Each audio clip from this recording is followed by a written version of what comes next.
ಕೃಷ್ಣನಿಂದ ಎಲ್ಲಿಗೂ ಬೇರೆ ಮಾಡಲಾಗದು. ಅವರೆಲ್ಲರೂ ಪಾಂಡವರ ಈಗೇನಾದರೂ ಸಂಧಿಗೆ ಸಂಬಂಧಿಸಿ ಆ ಪಾಂಡವರಿಗೆ ಆಶ್ರಯವನ್ನು ಕೊಟ್ಟಿದ್ದೀಯ. ಆದರೆ ನೀನು ವಿಳಸಕ್ಕೆ ನೀನೇ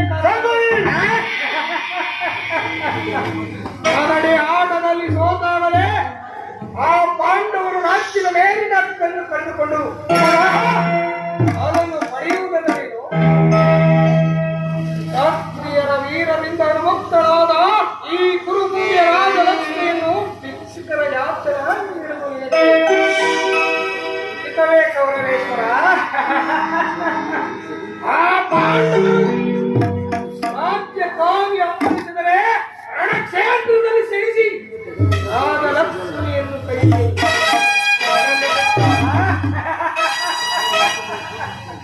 ಮೇಲಿಂದ ಮೇಲೆ ಈ ದೈತ್ಯಕ್ಕೆ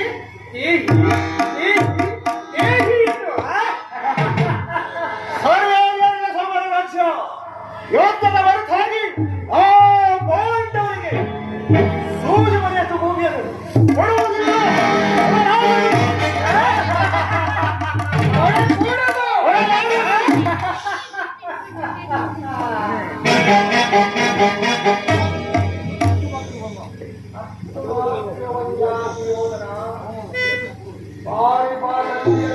ಬಾರಿ ಬಾರಿ ತನ್ನ ಪ್ರತಿಷ್ಠೆ ತೋರುತ್ತಿರುವ ಆ ಬಿಟ್ಟರಿಗೂ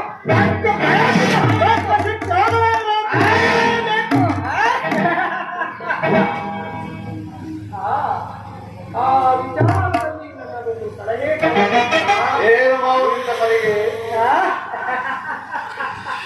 ಯಥಾ ಸಮಯದಲ್ಲಿ ಜ್ಞಾಪಿಸಿಕೊಳ್ಳುವೆ.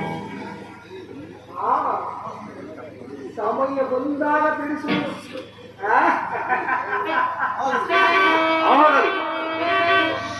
ನಿನ್ನ ಸಲಹೆ ಹೊರತಾಗಿ ಈ ದುರ್ಯೋಧನನು ಯಾವ ಕಾರ್ಯವನ್ನು ಮಾಡುತ್ತಾನೆ?